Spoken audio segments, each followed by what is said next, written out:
नमस्कार दोस्तों, सारथी क्लासेज के यूट्यूब चैनल में आपका स्वागत है।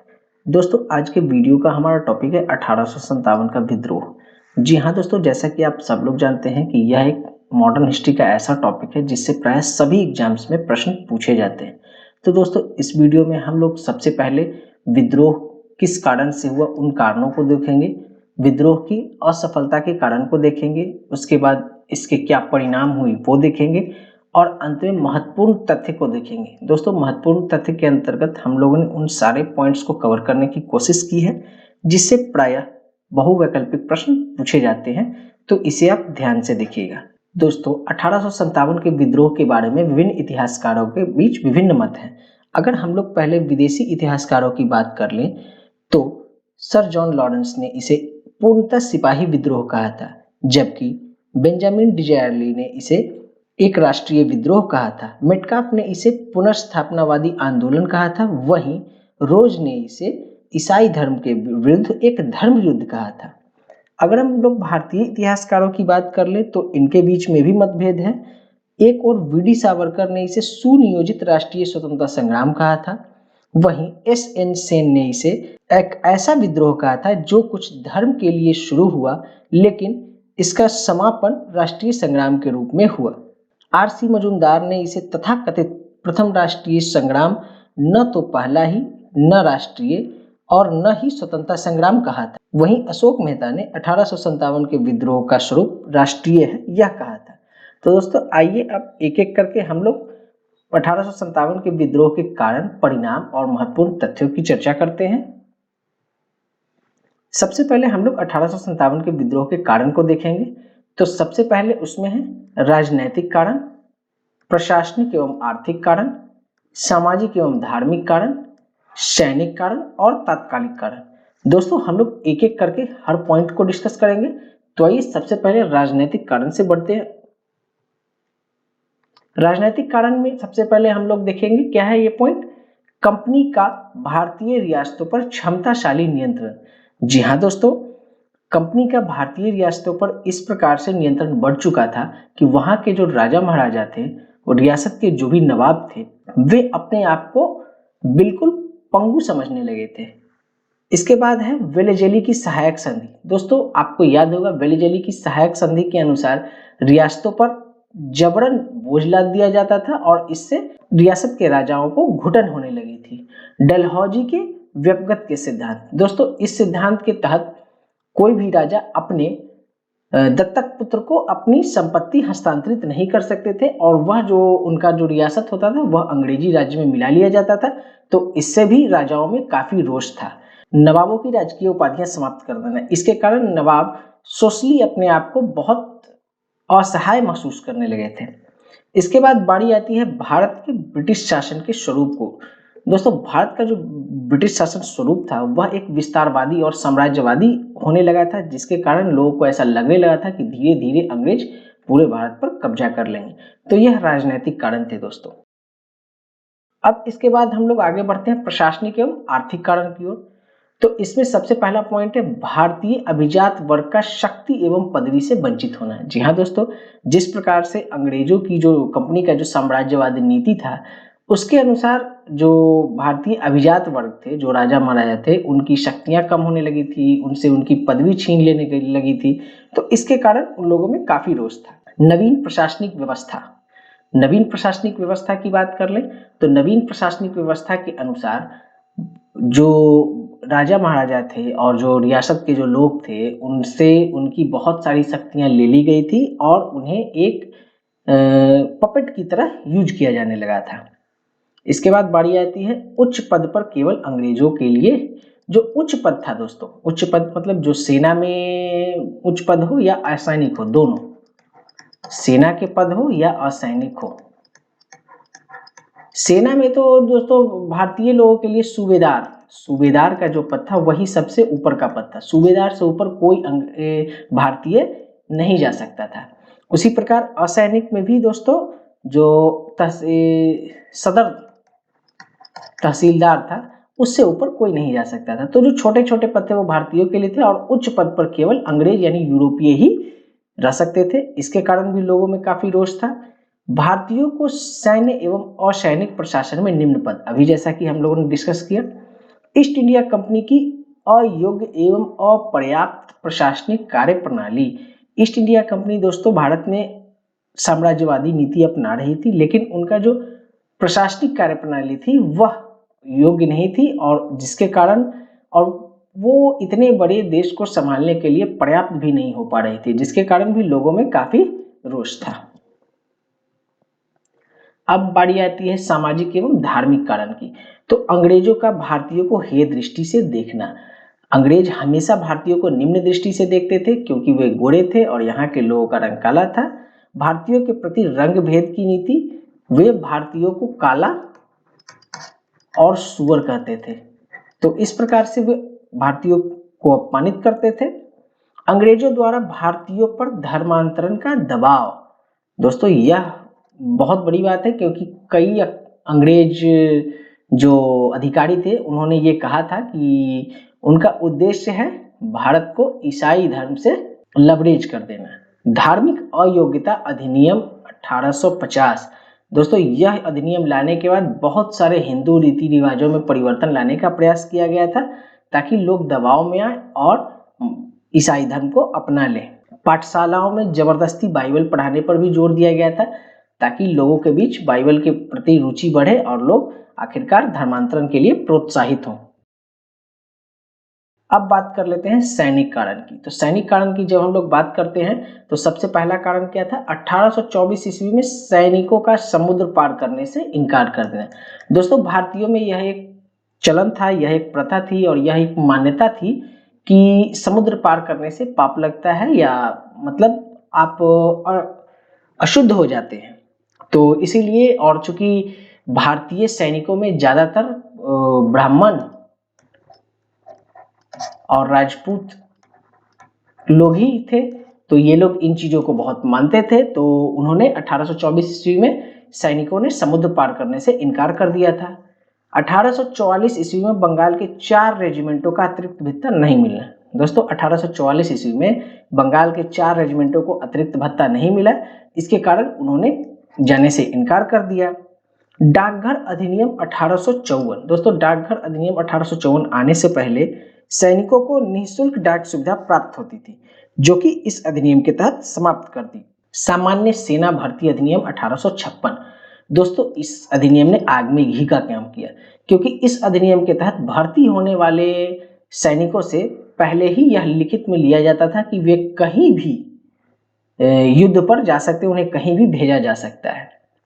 सेना में उच्च जाति की सैनिक की बहुलता। सेना में उच्च जाति की सैनिक की बहुलता थी और ये लोग अनुशासन का पालन नहीं करते थे। तो ये सब दोस्तों सैनिक कारण थे 1857 के विद्रोह के। जी हाँ दोस्तों, अब बारी आती है तात्कालिक कारण की। तो तात्कालिक कारण में 1856 ईस्वी में सरकार ने पुरानी लोहे वाली ब्राउन बेस बंदूक के स्थान पर नए एनफील्ड राइफल के प्रयोग का निश्चय किया था। दोस्तों इसके प्रयोग का प्रशिक्षण डमडम और अंबाला तथा सियालकोट में दिया जाना था। इस नई राइफल का कारतूस को दोस्तों मुंह से काटना पड़ता था। जनवरी 1857 में सेना में यह अफवाह फैल गई कि इसके कारतूस में गाय और सुअर की चर्बी मिली हुई है। तो सैनिकों को यह लगा कि अब अंग्रेज उनके धर्म भ्रष्ट करने के लिए यह सब प्रयोग कर रहे हैं, और इसी से दोस्तों 1857 का जो ये सैनिक विद्रोह है, इसके उद्गम का मेन कारण और तात्कालिक कारण यही था। दोस्तों अब हम लोग देख लेंगे इंपॉर्टेंट पॉइंट्स। इससे काफी सारे क्वेश्चंस पूछे जाते हैं कि 1857 के विद्रोह के प्रमुख केंद्र कौन कौन से थे, और उन केंद्रों के विद्रोही नेता कौन कौन से थे, और वहां के अंग्रेजी अधिकारी कौन थे जिन्होंने इसका दमन किया था। जी हाँ दोस्तों, तो सबसे पहले हम लोग देखते हैं दिल्ली। तो दिल्ली में विद्रोह के नेता थे बहादुर शाह जफर और दमनकर्ता थे निकलसन एवं हडसन। कानपुर में विद्रोह के नेता थे नाना साहेब एवं तात्या टोपे और दमनकर्ता थे कॉलिन कैंपबेल। लखनऊ में बेगम हजरत महल ने विद्रोह का नेतृत्व किया था, वहीं दमनकर्ता थे कॉलिन कैंपबेल। झांसी में विद्रोह का नेतृत्व रानी लक्ष्मीबाई एवं तात्या टोपे ने की थी, वहीं दमनकर्ता थे जनरल ह्यूरोज।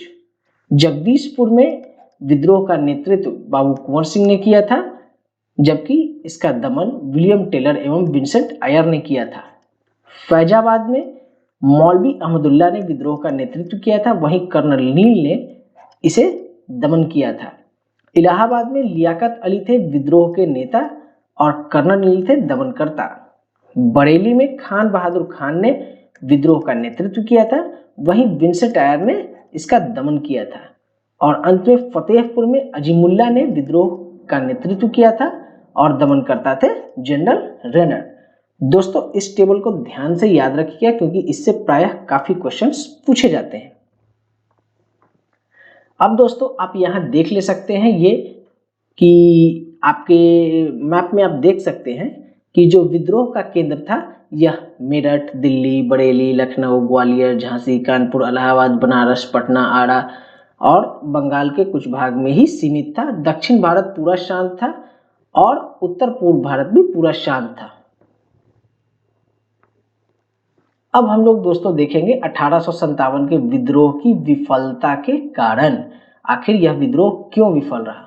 तो सबसे पहला विफलता का कारण था विद्रोहियों के पास अंग्रेजों के विरोध करने के अलावा कोई समान उद्देश्य नहीं था।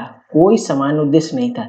जो विद्रोही थे वो सिर्फ अंग्रेज का विरोध कर रहे थे क्योंकि उनका कुछ अपने रियासत के प्रति उनसे कुछ दिक्कतें थी और इस कारण से वो विरोध कर रहे थे। कोई समान उद्देश्य नहीं था, कोई लॉन्ग टर्म गोल नहीं था। सुनियोजित कार्यक्रम एवं योजना का अभाव। जी हाँ दोस्तों, 1857 का विद्रोह कोई सुनियोजित नहीं था।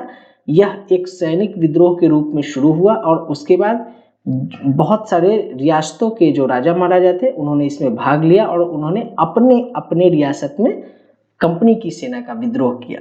विद्रोह देशव्यापी न होकर कुछ स्थानों तक सीमित रहा। अभी हम लोगों ने जैसा कि देखा कि दक्षिण भारत पूरा शांत था दोस्तों, इसलिए विद्रोह देशव्यापी नहीं हुआ, कुछ ही स्थानों तक सीमित रह गया।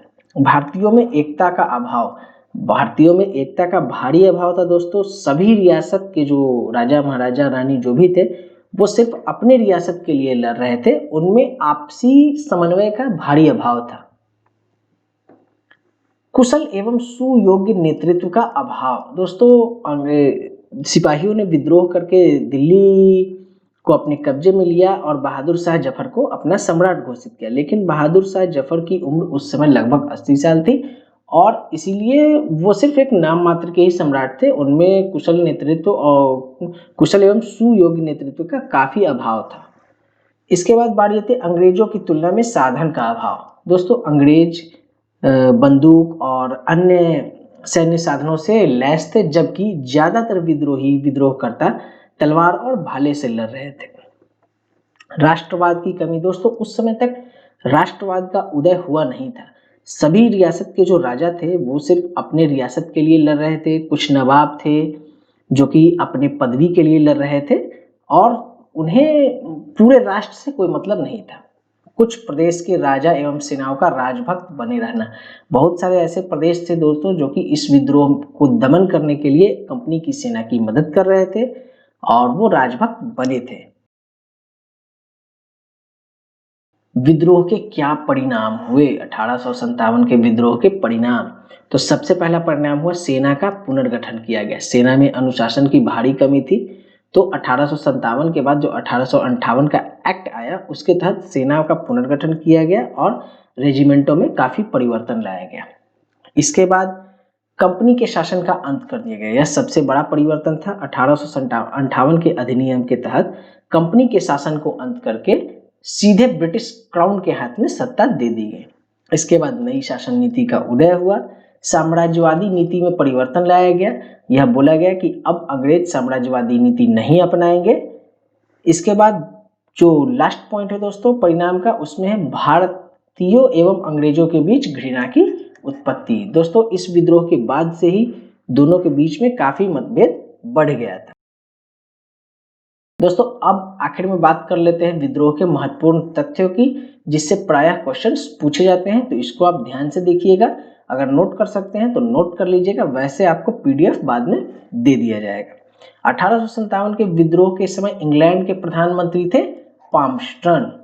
1857 के विद्रोह के समय भारत के गवर्नर जनरल थे लॉर्ड केनिन। प्रथम वायसराय थे लॉर्ड केनिन। 1857 के विद्रोह के समय कंपनी के मुख्य सेनापति थे जॉर्ज एनिसन। 1857 के विद्रोह के समय सेना का मुख्य कार्यालय कहाँ था? शिमला। 1857 के विद्रोह के समय तोपखाना का मुख्य कार्यालय था मेरठ।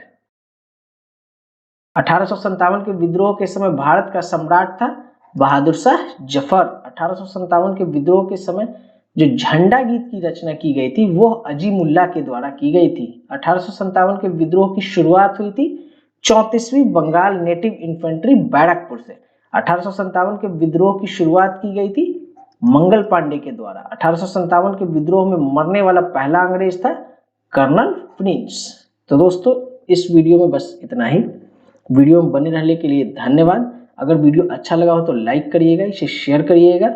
आई होप आपको इस वीडियो को देखने के बाद अब किसी भी जनरल कंपटीशन में 1857 विद्रोह के टॉपिक से कोई प्रश्न नहीं छूटेगा।